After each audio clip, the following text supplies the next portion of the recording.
Сәлем оқушылар, математика 5-ші сынып 40-шы тақырып ондық және жай бөлшектер амалдар қолдану тақырыбында есептер шығарып көрсетемін.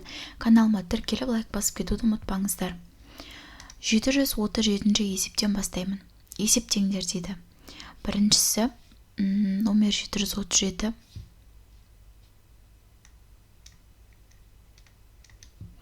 Біріншісі 0,8 қосамын 7-ден 3. Бұл бізде 10-8 қосамын 7-ден 3. Ортақ бөлім 70 болады. Мынаған 7-ден және мына бөлшекке 10-нан берем. Сонда 56 қосылған 30 тең 70-тен 86. Екіншісі 3,3-тен 1 азайтам 2,5. Так, 3,3-тен 1 деген жаза берем. 3,3-тен 1 азайтам 2,5. Ортақ бөлім 30. И мына жерде мынаған 10-нан мынаған 3-тен берем. Сонда 3,30-дан 10 азайтамын 2,30-дан 15. Бұл тең болады 2,30-дан 40 және мына 3-тен 1-ді азайтамын 2 болады және 30-ға 10-ды қосып жіберем 40 болады. 2,30-дан 15 тең болады. Бізде жауабы 30-дан 25. Бұл деген сөз 6-дан 5. Қысқартам екеуінде 5-ке. Және үшіншісі 4,9 қосамын 1,9-дан 1.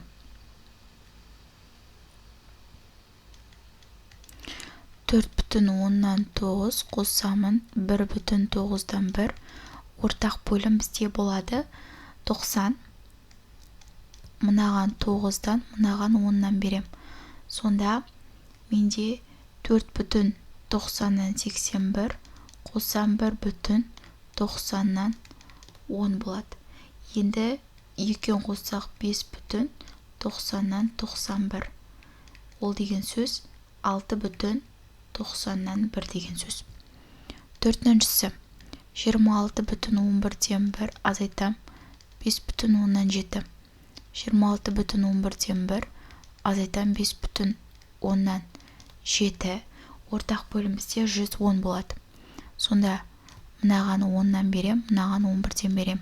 26,110-нан 10 азайтам 5,110-нан 77 болады.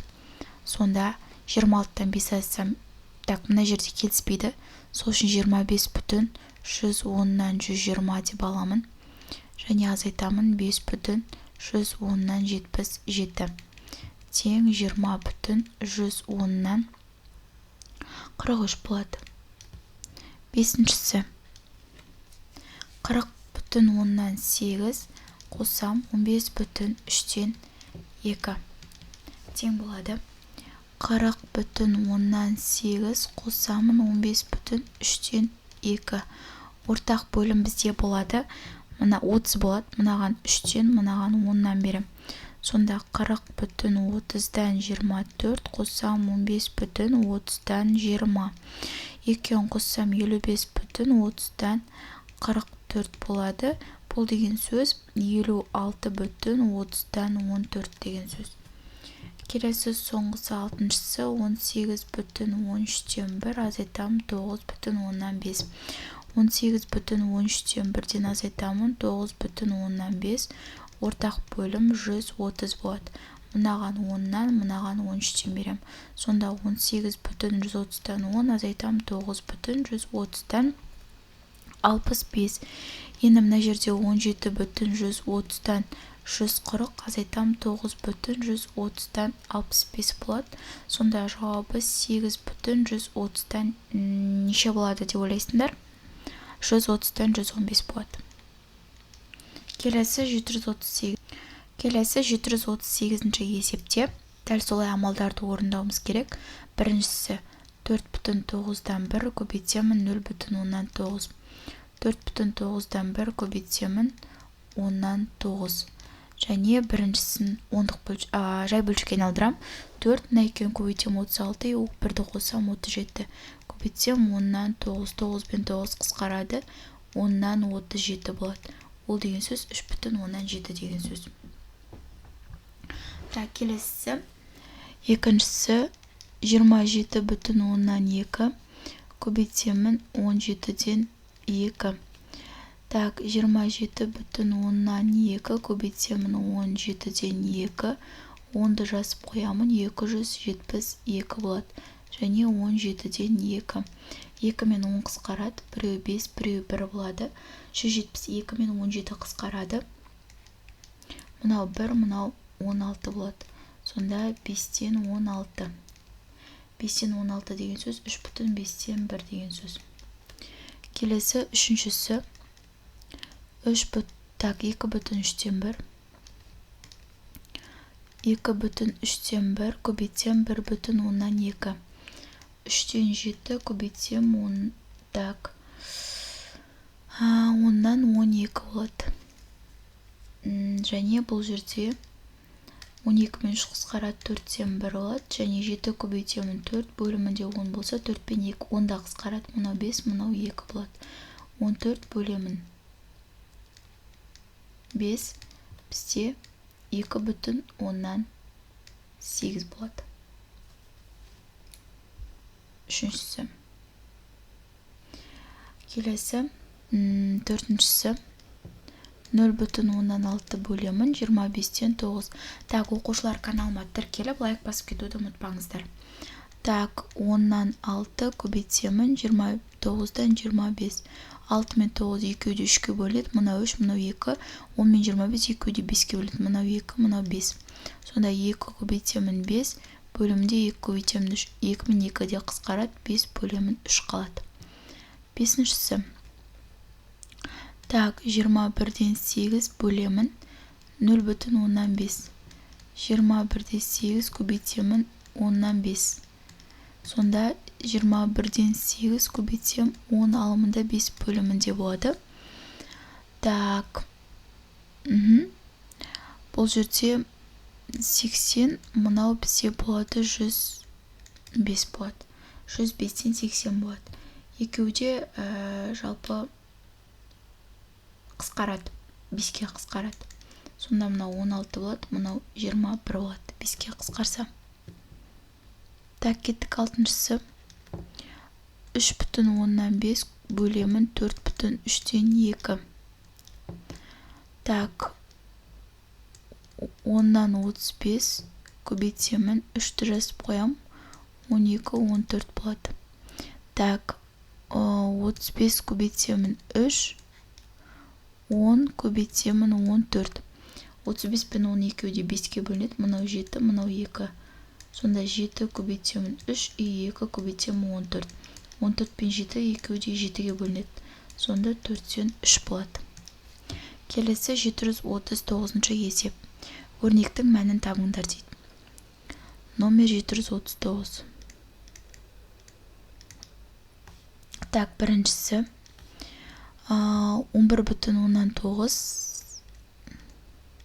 азайтам 1,5-тен 4 көбейтем 1,3-тен 1. Ең алдымен мына көбейтуді орындап алайық. Біріншісі 1,5-тен 4 көбейтсем 1,3-тен 1. Екеуінде жай бөлшекке айналдырайын, 9 болады. Мұны 3-тен 4 болады. Енді 9 пен 3 қысқарады, екеуде 3-ке бөлінеді. Сонда 5-тен 12 болады. 5-тен 12 дегеніміз бұл 2,4.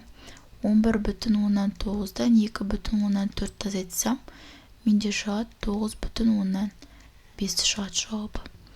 Екіншісі 16,2-ден 1 бөлем 11 қосам 9,6-тан 1. Біріншісі 16,2-ден 1-ді 11-ге бөлем. 2-ні жазып қоям. 2 мен 16-ны көбейтсем 32, оған 1-ді қосам 33. Көбейтсем 11-ден 1.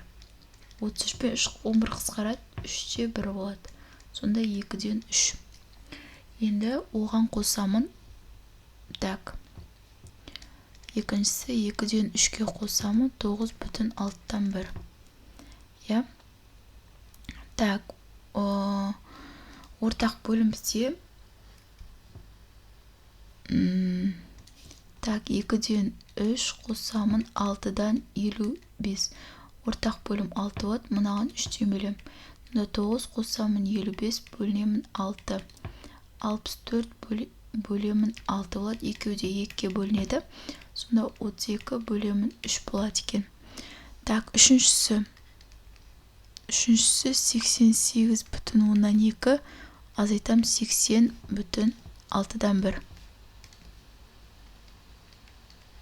Көбейтсем 13-тен 3. Ең біріншісі мынаны орындаймын, я?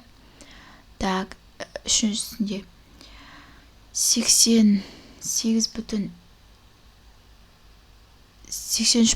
екен. 83,2. 83,2 азайтам 80,6-дан 1. Ортақ бөлім 30 деп алсақ, мынаған 3-тен, мынаған 5-тен берем. Сонда 83,30-дан 6 азайтам 80,30-дан 5. Жауабы 3,30-дан 1 болады. Енді екінші 3,30-дан 1-ді көбейтсем 13-тен 3-ке. 30-дан 91 көбейтсемін 13-тен 3-ке. Екеуінде 3-ке бөлем 10-да 1 болады. Екеуінде 13-ке бөлем 7, мынау 1 болады. 10-нан 7, жауабы 10-нан 7. Мынаның жауабы 3-тен 32. Так, келесі төртінші есеп. Төртінші есеп 0,128 қоссам 1,3-тен 1 бөлем 30-дан 11. Біріншісі, так, 0,128 дегеніміз 10-нан 28. Қоссам 1,3-тен 1. Ортақ бөлім бізде 30 болады. Мынаған 3, мынаған 10-нан берем. Сонда 84 қосамын 1,30-дан 10. Так, 1,30-дан 94 болады. Я? Так, 1,30-дан 94 дегеніміз, енді оны бөлемін. Екінші орындалатын амал. 30-ты жасып қойын, оған қосамын 124. Көбейтсем 11-ден 30. 30 пен 30 қысқарады. Және 11-ден 124 болады. Бұл дегеніміз 11,11-ден 3 деген сөз. Келесі теңдеулерді шығар. Так, теңдеулерді шығарайық. Біріншісі 740. Біріншісі x қосамын 8,11-ден 1. Каналыма тіркелуді ұмытпаңыздар. Так, x-ті табу үшін 16-дан 1-ден азайтам 8,11-ден 1. Так, бұл жерде енді x-ті табуымыз керек, сонда бөліктің мәні шығады. Так, x тең, сонда мына 16,10-нан 1 азайтам 8,11-ден 1. Ортақ бөлім бізе 110 болады. Мынаған 11-ден, мынаған 10-нан берем. Сонда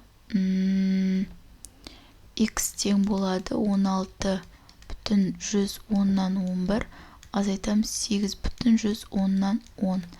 X тең болады 8,110-нан 1 болады екен. Келесі екіншісі y азайтам 9,7 тең болады 8,3-тен 2 болады. Y тең болады 3-тен 26, қосамын 10-нан 97. Ортақ бөлім 30, мынаған 3, мынаған 10, мынаған 3. Y тең болады 30-дан 860, қосамын 30-дан 291. Y тең болады 30-дан 551. Ол дегеніміз 18,30-дан 11. Үшінші есеп 43,9-дан 2 азайтамын z тең болады 26,5. Z табу үшін үшіншісінде 43,9-дан 2-ден азайтамын 26,5. ортақ бөлім бізде 90. Мынаған 10, мынаған 9-дан берем. Сонда z тең болады 43,90-нан 20, азайтам 26,90-нан 45. Z тең болады. Так, мына жерде бізде шығады 16 бүтін. Мына 43-ті біз 42 деп жібердік та, сонда 90-нан 110 болады. 16 бүтін 90-нан 65 болады. Так, келесі төртіншісі 100,3 қосамын x тең болады 102,6-дан 1. X-ті табу үшін 102,6-дан 1-ден азайтамын 100,3. Так, 10-3. 10-3.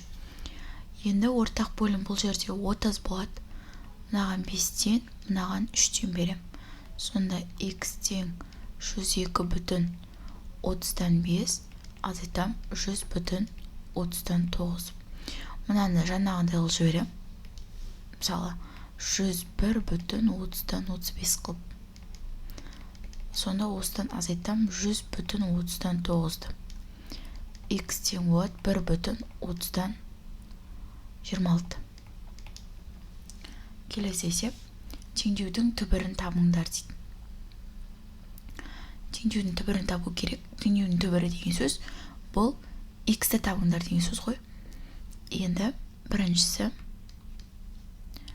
2,8 x тең болады 9,3-тен 1. X табу үшін 9,3-тен 1-ді бөлемін 2,8. 2,8 деген сөз бұл 2,8 деген сөз. Сонда x тең 9 бөлемін. Так, 9,3-тен 1. 3-тен 1 бөлемін 2,8. Енді бұл жерде жай бөлшекке айналдырып жіберем. Сонда x тең 3-тен 28 көбейтемін. 10-ды ал мына жазамда, мынау 28. 28 мен 28 қысқарады. 10 бөлемін 3. Ол деген сөз 3,3-тен 1. Екіншісі x бөлемін 7,5 тең 17-тен 6. X-ті табу үшін 17-те 6-ны 7,5 деген бұл 14 бөлу 2 деп жалсақ болады. Немесе 75 бөлемін 10 деп алсақ болады. Сонда 75 бөлемін 10-ға. Так, бұл жерде 10 мен 6 қысқарады. 2 де 2-ке бөлінеді. Мынау 5, мынау 3 болады.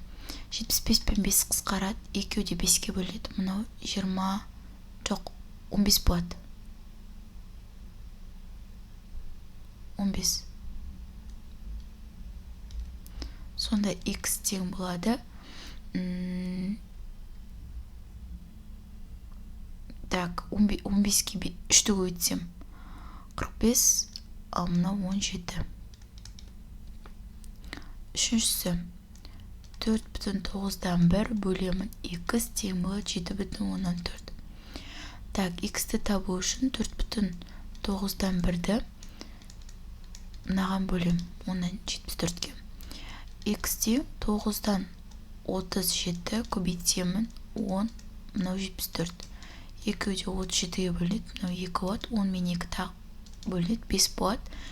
X тең 9-дан 5. Төртіншісі 9,11-ден 2, x тең 10-нан 1. X-ті табу үшін 10-нан 1 бөлемін 9,11-ден 2. X тең 10,10-нан 1 бөлемін 9,11-ден 2. X тең 10-нан 101 көбейтемін 11. 99, 101. Мынау қысқарады, тең болады 10-нан 11. 1,10-нан 1. Келесі 742. 742 мәтін есеп екен. Так, 742. Бірінші сан 3,7-3, екінші сан біріншісінен 3,5 есе артық. Олардың қосындысын табыңдар. Шешуі 3,7-3. Так, көбейтемін. Есе артық деп тұр ғой. 3,5-ке. 7-ден 24 көбейтемін. 10-нан 35. 35 пен 7 қысқарады, 5 болады, мына 1 болады. 24 пен 10 екеуде 2 бөледі, мына 5, мына 12. 5 пен 5 қысқарады, 12 болады. Енді 12-ге қосындысын тап деп тұр. 3,7-тен 3-ті қосам.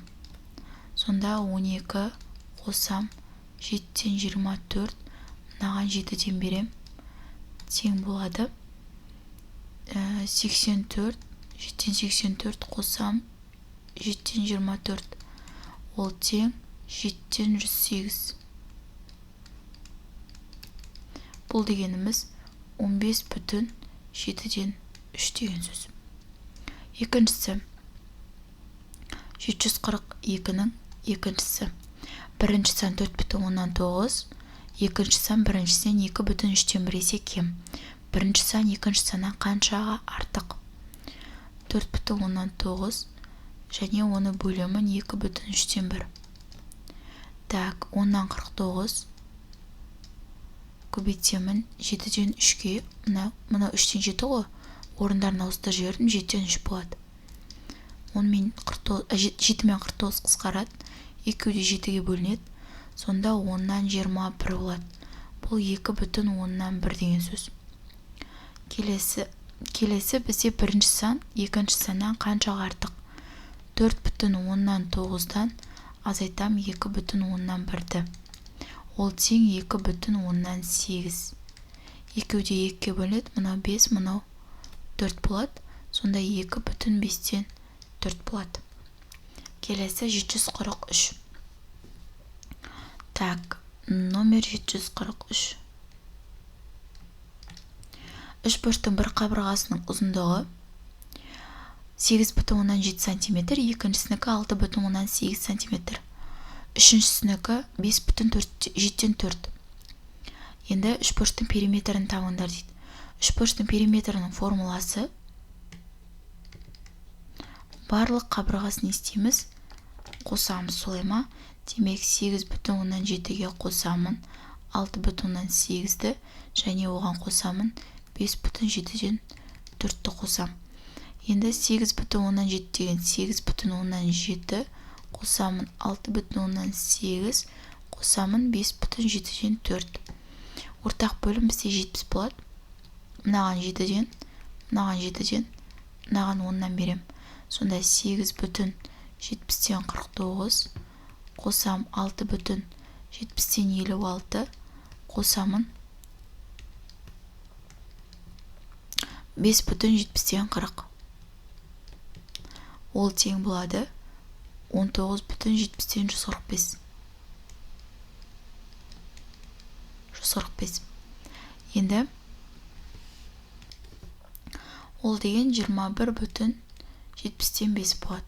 70 пен 5 тағы қысқарады, екеуде 5-ке бөлінеді, 14-те 1. 21,14-те 1 болады. Енді екіншісі тікбұрышты параллелепипедтің ұзындығы бар 4,3-тен 2, ені бар 7-тен 4, биіктігі бар 1,5. Енді көлемі табу керек. Көлемі деген сөз 3-шуін көбейтемін. Сонда мен көбейтемін 4,3-тен 2, көбейтемін 7-ден 4, көбейтемін 1,5. Енді бұларды көбейткенде мынау 3-тен 14, көбейтемін 7-ден 4, мынау 3/2. Так, 4 пен 2 қысқарады, екеуде 2-ге бөлінеді, 3 пен 3 қысқарады, 14 пен 7 қысқарады, екеуде 7-ге бөлінеді. Сонда жауабы 4 шығады. 4 сантиметр куб. Келесі есеп, өрнектің мәнін табыңдар. Так, мына жерде А-ның Б-ның орнына мына сандарды қою керекпіз. Так, біріншісінен бастайын. Біріншісі 0,175. А-ның орнына 11,3-1-ді қоям. Және Б дегеннің орнына мен нені қоямын? 8,9-ды бөлемін 8,1. 0,75 деген сөз бұл 175 деген сөз. Көбейтемін, мұна 3, 3-ке 11-ді көбейтем 33, 33-ке 1-ді қосам 34. Азайтам, 8,9 деген сөз 10-нан 89. Мұнан сразу орын ауыстырып жіберем. Мұнау деген сөз бұл 11-ден 89. Ал орындарын ауыстырсақ 89 бөліміне 11 алымына кетеді. Так, енді осы жерден қысқартатындарды қысқартайық. 89 мен 89 қысқарады. Так, мынау мен мынау қысқарады. 25 болады. Мынау 1, мынау 25. Енді 100 бен 34 қысқарады. Екеу де 2-ке бөлінеді. Мынау 17, мынау 50 болады. Енді 50 мен 25 тағы қысқарады. Екеу де 25-ке бөлінеді. Мынау 2, мынау 1 болады. Так, сонда 2-ден 17 азайтам. 10-нан 11. Мынаған 5-тен берем. Сонда 35, 85, 85 азайтамын 11. Ортақ бөлім 10. 74 бөлемін 10. Екеу де 2-ке бөлінеді. 37 бөлемін 5.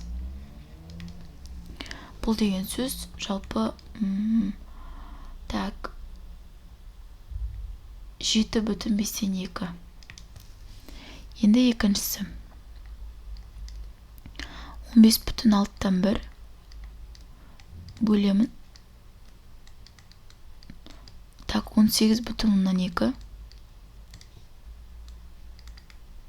қосам 0,113 көбейтем 7,13-тен 1.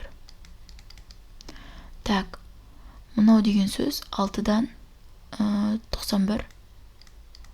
Мынау 182-ні 10-ға бөлгенге тең, бірақ 10 алымына 182 бөліміне кетеді. Қосам 113 көбейтем 13-тен так 91, 92. Енді осын шығарайық.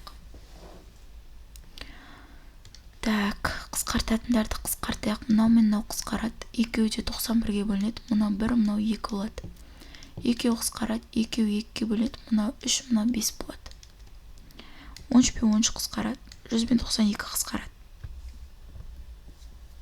Так, 100 бен 92 қысқарады,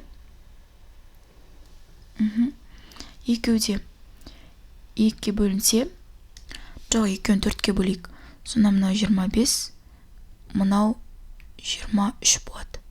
Сонда 6-дан 5 қосам 25-тен 23. Так, мына жерде мен қателескен жерім мынау 10 болады екен. Сонда 2-ке бөлсем, менде қазір шығады 5 шығады. Демек, мына жерде менде 5 болады. 5-тен 23.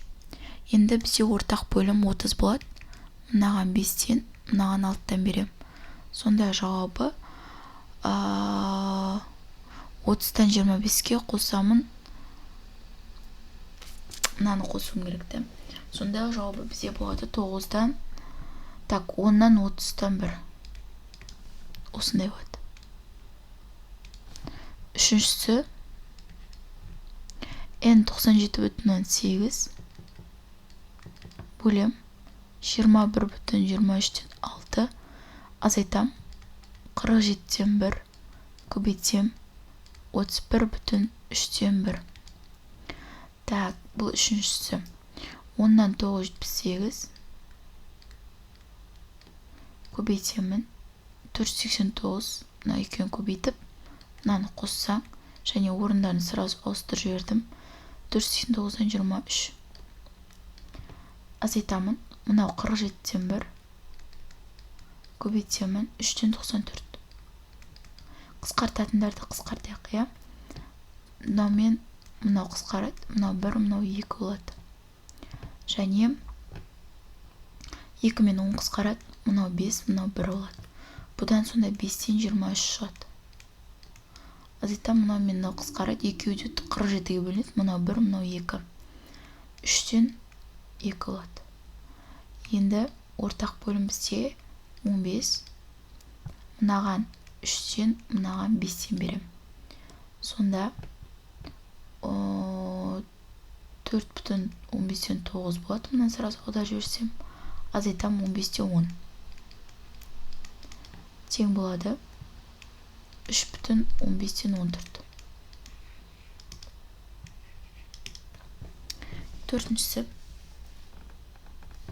Төртіншісін так, фиолетовым жазайын.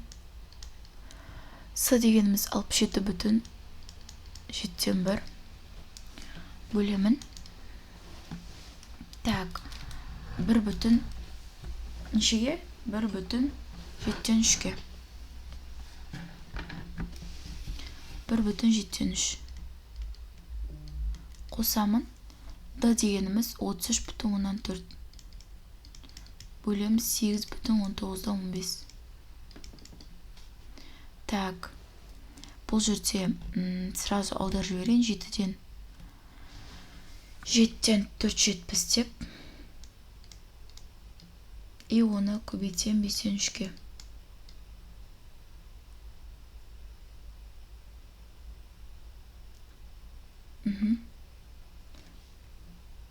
Так, мына жерде жоқ, оны көбейтем. Так, 7-ден 10-ға. И қосамын. Мына жерде 33,4-ті, ол 10-нан 334. И мына жерде көбейтем 167-тен 19.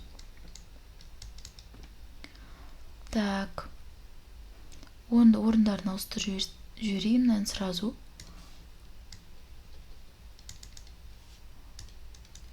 Так, орындарын ауыстырып жіберсем 10-нан 7 болады. Мынау мен қысқарады, мынау мен қысқарады, 47 болады.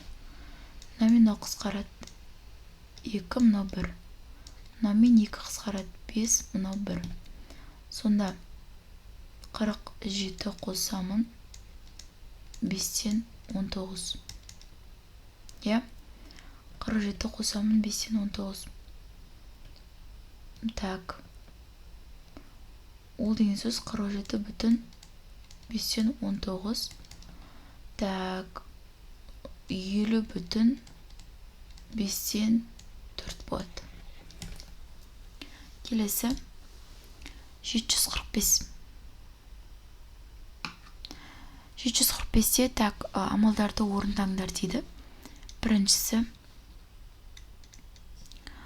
Так, 23,21-ден 1 бөлем 1,7-ден 3. Так, жалғасы екен ғой. Азайтам 5,5 бөлем 3,19. Азайтам 1,18-ден 17. Ең бірінші орындалатын амал 23,21-ден 1-ді бөлемін 1,7-ден 3-ке. Так, 21,484-ті көбейтемін 10-нан 7-ге. 21 мен 7 қысқарады, мынау 3, мынау 1 болады. Сонда 30-дан 484 болады. Екінші орындалатын амал. Так, демек мынау нешеге тең болады? 16,30-дан 4.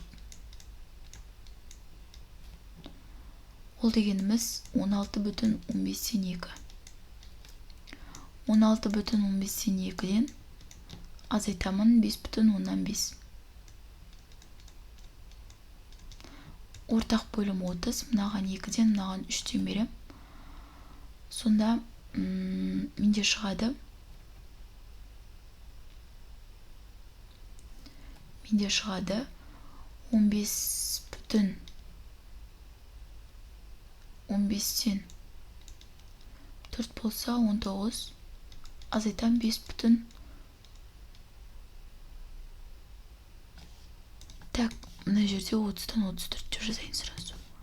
30-дан 34.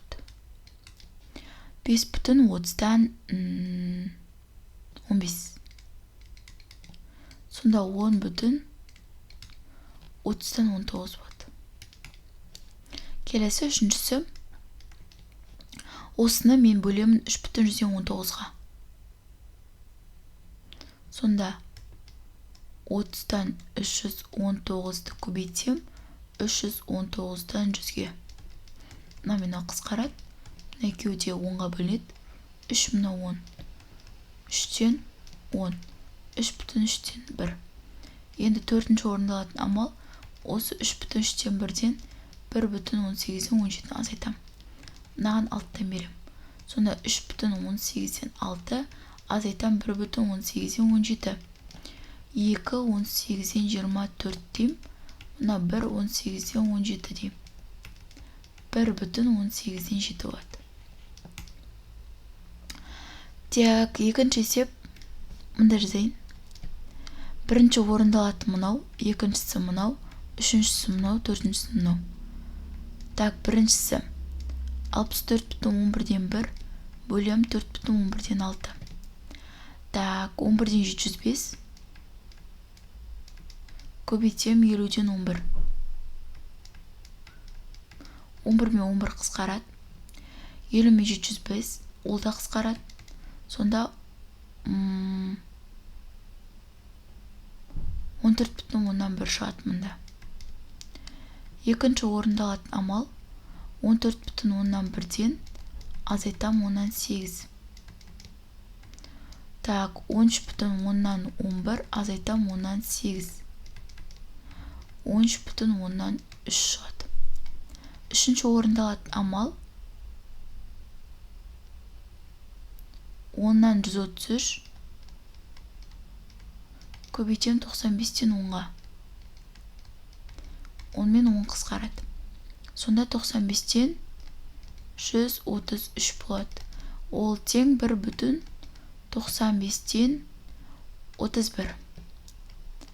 Так, төртінші орындалатын амал енді осыдан шыққан санды 1 бүтін 95-тен 31-ге қосамын 108 бүтін 2.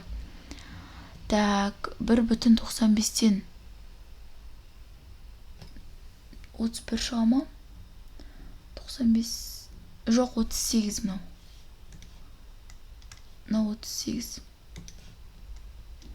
Мынау да 38. Сонда 1 бүтін 95-тен 38 қосамын 108 бүтін 2. Мынаған 95-тен берем, мынаған 10-нан берем. Сонда 1 бүтін 950-ден 380 қосамын 108 бүтін 950-ден 190. Бұл тең болады 109 бүтін 950-ден 570. Мына 10-ға бөліп тастасам болады 109 бүтін 95-тен 57. Келесі есеп теңдеуді шешіңдер дейді. Так, теңдеуді шешейік. Мына жерде бірінші есеп 2 бүтін 7-тен 4. 7-тен 4 бөлемін 0 бүтін 5 x азайтамын 35-тен 23. Тең болады 7 бүтін 5. Так, 0 бүтін 5 x азайтамын 35-тен 23. Тең болады 2 бүтін 7-тен 4-ті бөлемін 7 жарымға. 0 бүтін 5 x азайтамын 35-тен 23. Тең болады. Так, 7-ден 18 болады. Мынау көбейтем, мынау 75 бөлемін 10 болады. Орындарын ауыстырып жүрсем 75-тен 10 болады. Солай емес па? Так, 0 бүтін 5 x азайтамын. Так, 35-тен 23. Тең болады. Так, бұл жерде бір-біріне көбейтеміз. 525-тен 180. 0,5x тең болады. 525-тен 180 қосамын. 35-тен 23. Так, 0,5x тең болады. Так, мына жерден былай есептей қойын, басқа ручкамен түсінікті болу үшін. Так, ортақ бөлім бұл жерде 525 болады. Мынаған бірден, мынаған берем 15-тен. 15-тен. Мынау менде шығады, неше шығады көбейткенде? 345 шығады. 345-ті 180-ге қоссам 525 шығады. 525-ті 525-ке бөлсем шығады, 1 болады. Демек, мынау 1 болады. X-ті табу үшін 1-ді бөлемін 2-ден 1-ге. Сонда X-і менде 2 болады. Екіншісі. 1,7-тен 2y азайтам 2-ден 1. Бөлем 2 жарымға. Тең 5,2. 1,7-тен 2y азайтам 2-ден 1. Тең болады. 5,2 көбейтем 2,5. Дұрыс па? Енді 1,7-тен 2y азайтам 2-ден 1. Тең болады 13. Енді 1,7-тен 2y 13 қосамын 2-ден 1. Мынаған 2-ден берем. Сонда 1,7-тен 2y 2-ден 26 қосам 2-ден 1. 1,7-тен 2y 2-ден 27. Енді y-ті табу үшін 2-ден 27-ні істейм, бөлем 7-тен 9-ға. Или сразу көбейтем 9-дан 7-ге. Мынау қысқарады 3 болады, тең болады 2-ден 21.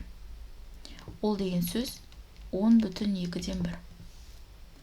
Енді 3 пен 4 шығарайын. Үшіншісі. Так, 4-тен 1 қоссам 4-тен 3x бөлем 0,45 тең 36-тан 25. 4-тен 1 қоссам 4-тен 3x тең 36-тан 25 көбейтем 90-ды 2-ге бөлгенге тең ғой. 90-ды 2-ге бөлінген деп қоям. Так, 45-ті 100-ге бөлгенге тең. Солай емес па? 45-ті 100-ге бөлгенге тең. Енді мына жерге көбейту болып келеді. Мынау мынау қысқарады, 4 болады, мынау 1 болады. Мынау мынау қысқарады, мынау 4 болады, мынау 5 болады. Так, 4-тен 3x. Так, мынау бізде неше шықты? 16-дан 5. Азайтам 4-тен 1. Мынаған 4-тен берем. Сонда 4-тен 3x тең 16-дан 1 шығады. X табу үшін 16-дан 1-ді көбейтсем 3-тен 4-ке, мынау 4 болады. X тең 12-ден 1. Төртіншісі. 22 көбейтсем 26-дан 17x. Да, 26-дан 17x. Азайтам 4-тен 3.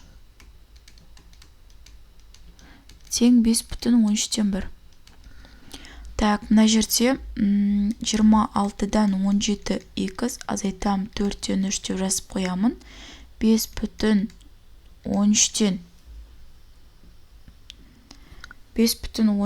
2.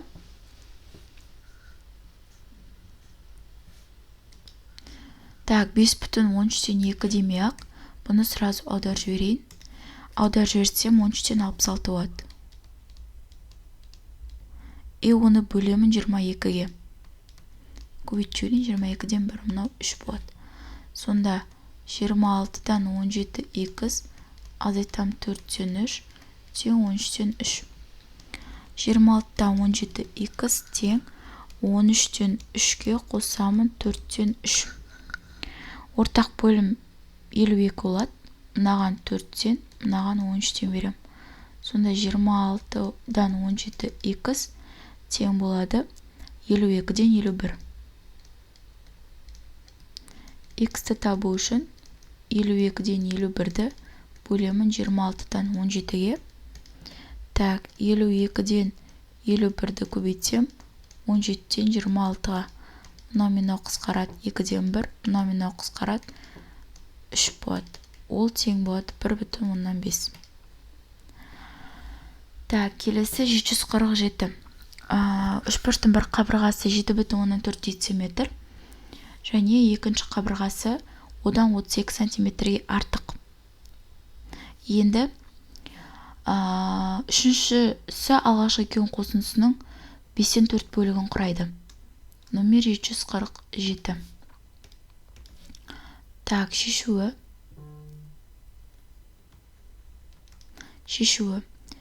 7,4-ге артық десем қосам 32 сантиметр деген бұл 3,2 дециметр. 3,2-ні. Ол тең болады 10,6. Бұл жаңа екіншісі. Енді үшіншісі осы екеуінің қосындысын 5-тен 4 бөлігін құрайды. Онда 7,4-ге 10,6-ны қосам. 18 болады. 18-дің 5-тен 4-ге көбейтем. Сонда 14,4 болады. Бұл үшіншісінікі. Енді қосам бәрін. Периметрін тап деп тұр ғой. 7,4 қосам 18 қосам 14,4. Сол емес па? Так.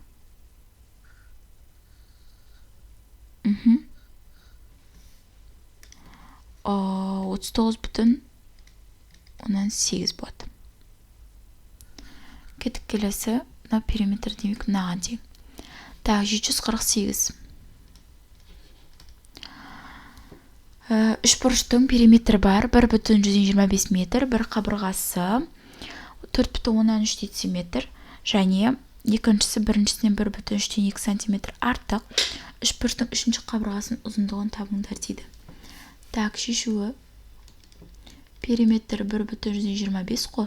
Бір қабырғасы мынау, екінші қабырғасы мынау. Так, біз ең алдымен екінші қабырғасын тауып алайық. 4,3 және мынау кем деп тұр, солай ма? Азайтам. Так, сантиметрге келтіріп алайын, онда мына менде 43 болады. Азайтам 1,3-2. Так, ортақ бөлім 3 болады. Мынаған 3-тен берем. Сонда 3-тен 124, ол 41,3-тен 1. Енді 43-ге қосамын осыны, және 125-тен азайт тастаймын. Сонда 125-тен азайтамын. 43-тен қосамын 41,3-тен 1. Так.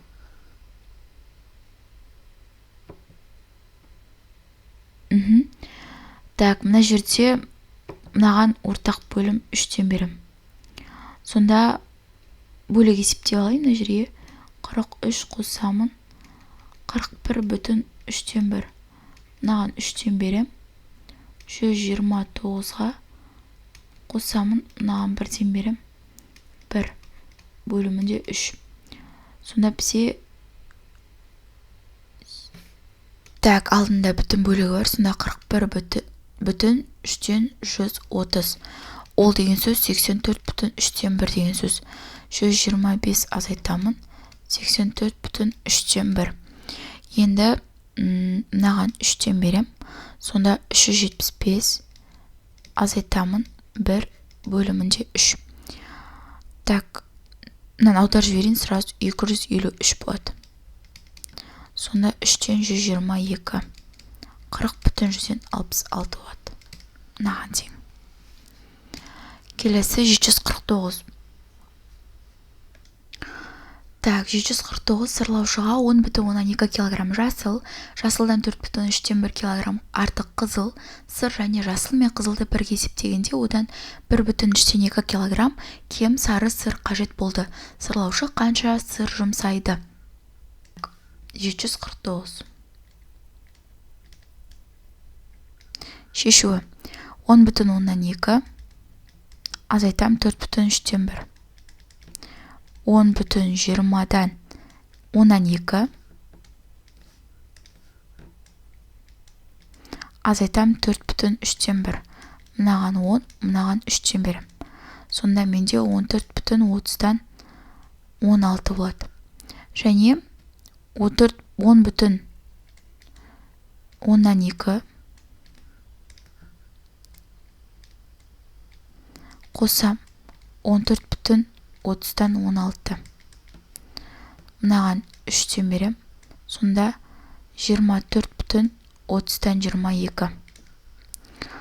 24,30-дан 22-ден мына кем деп тұр. Мына 1,3-тен 2-ні азайтып тастаймын. Мынаған 10-нан берем. Сонда 24,30-дан 22 азайтам 1,30-дан 20. 23,30-дан 2. 23,30-дан 2-ге қосамын 24,30-дан 22. 47,30-дан 24. 47,15-тен 12 болады. Енді номер 750. Қоймаға бірінші күні А тонна картоп, екінші күні бірінші күнге қарағанда 8,73 картоп артық. Үшінші күні екінші күнге әкелінген картоптың жартысының тең картоп әкелінді. 3 күн қоймаға неше тонна картоп әкелінді? Есептің берілгені бойынша өрнек құрастырып, оның А тең 19,5 екенін мән табыңдар. Так, шешуі: 19,5 қосам 8,73. 19,5 қосам 8,73. Ортақ бөлім 70, мынаған 7, мынаған 10. 27,70-тен 65. Енді 27,70-тен 65 бөлем 2-ге. Так, енді бұл жерде 1955 бөлімінде 140 тең 13,140-тан 135.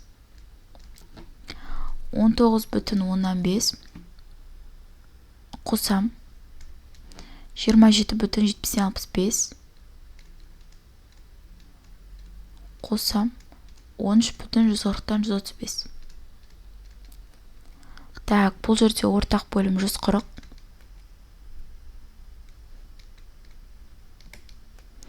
Мынаған 2, мынаған 1. Так, 19,15 деген сөз. Бұл 19,15, мынаған сразу 19,15 бердейін.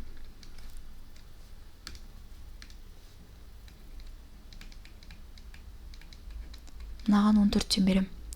Сонда 59,70, мынадан 130, мынадан 135. 59,140-тан 335. Бұл деген сөз 61,140-тан 55. Екеуде 5-ке бөлінеді. 61 так 28-ден 11 болады. Өрнек жазатын болсақ, А қосылған, А қосу 8,7-3 қосамын, А қосу 8,7-3 бөлем 2. Өрнек осы. Келесі 751. Бір қапшық ұнның салмағы Б килограмм, қаптан алдымен С килограмм, сосын одан 1,2 килограмм кем ұн алынды. Қапта қанша килограмм ұн қалғанын көрсететін әріп өрнекті құрастырыңдар дейді. Бұл жерде Б 20,11-ден 7, С 9,4 болғандағы өрнектің мәнін табыңдар. Номер 751. Жалпы бұл жерде өрнек Б азайту С азайтамын, С азайту 1,2 болады. Енді орнына қойып шығаратын болсақ, 20,11-ден 7 азайтам 9,4, азайтам 9,4 азайту 1,2. Так, 20,11-ден 7 азайтам 9,4 азайтамын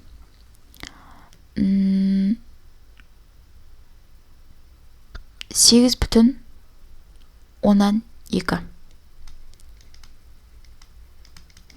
Ортақ бөлім 110, мынаған 11, мынаған 10.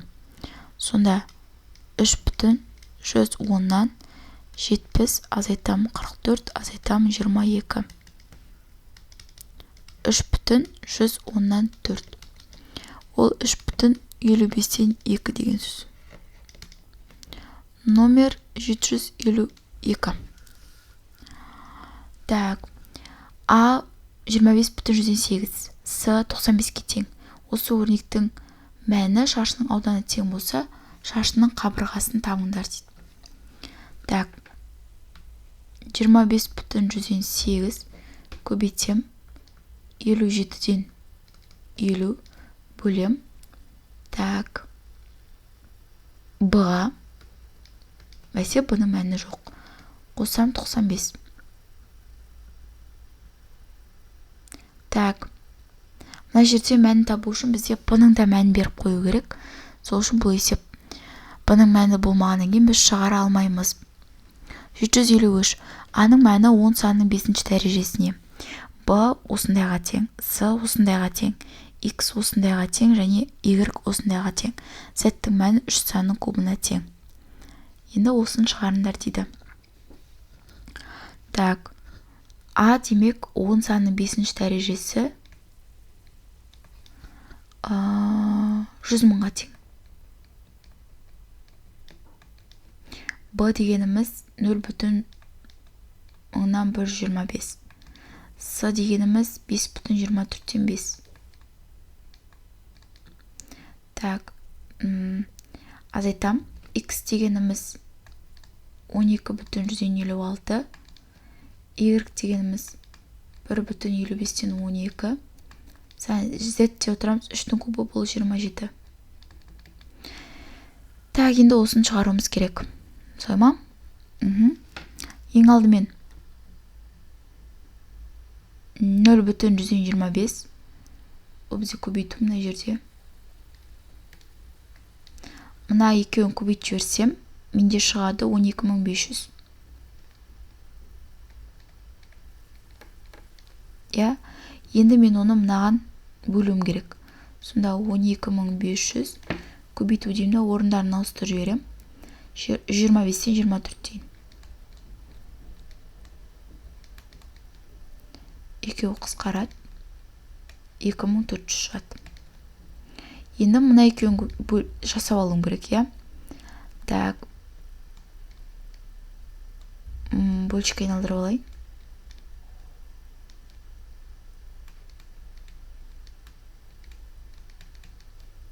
Так, екеуі де 5-ке бөлінеді. Мынау 20, мынау 11. 1340-тан 13,816. Так, ол де отырғанымыз остыра берсін. Так, енді оған қосамын. Так, мынадан азайтып алайын да, 2400-ден. 2400-ден азайтып алайын. 1340-тан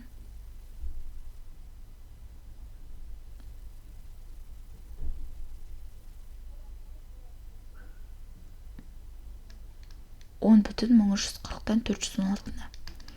Так, бұл жерде енді шығады, мынаған 1340-тан берем. Так, 2000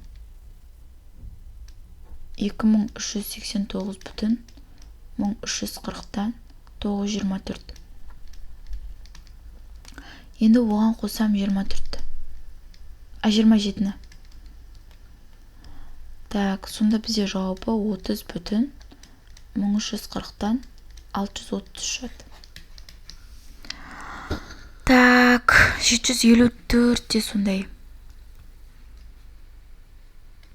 Так, 754-ке келетін болсақ, номер 754.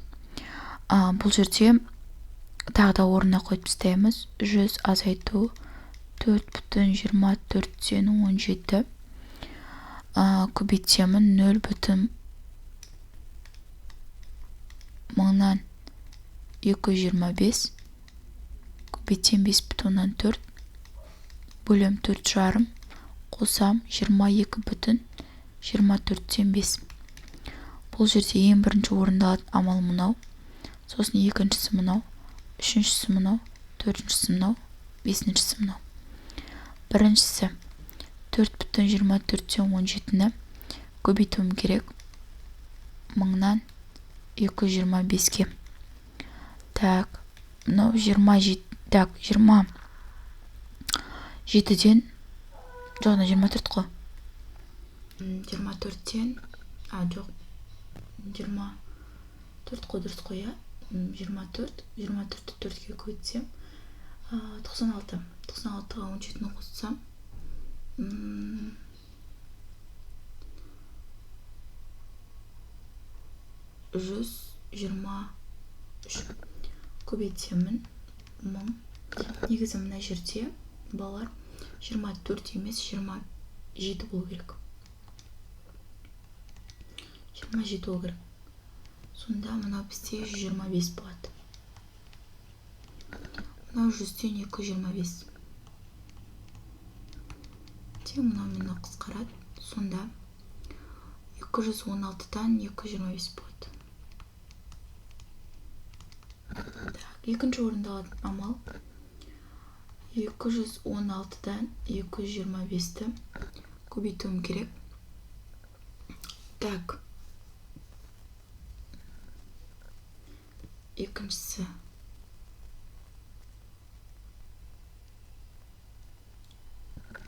Қысқарт жөрек. Сонда 24-тен 25 болады. Енді осы 24-тен 25-ті көбейтеміз. Так, 24-тен 25-ті көбейтеміз. 10-нан 54-ке тең болады. 8-ден 45. Үшінші 8-ден 45 көбейтем 45-тен 10. Тең болады 4-тен 5. Төртіншісі 1,4-тен 1. Мынау ғой енді. Қосам 22,4-тен 3. 23,4-тен 4. Ол 24-ке тең. Бесіншісі 100 азайту 24. 76 болады. Осымен сабағымыз аяқталды. Каналыма тіркеліп лайк басып кетіңіздер.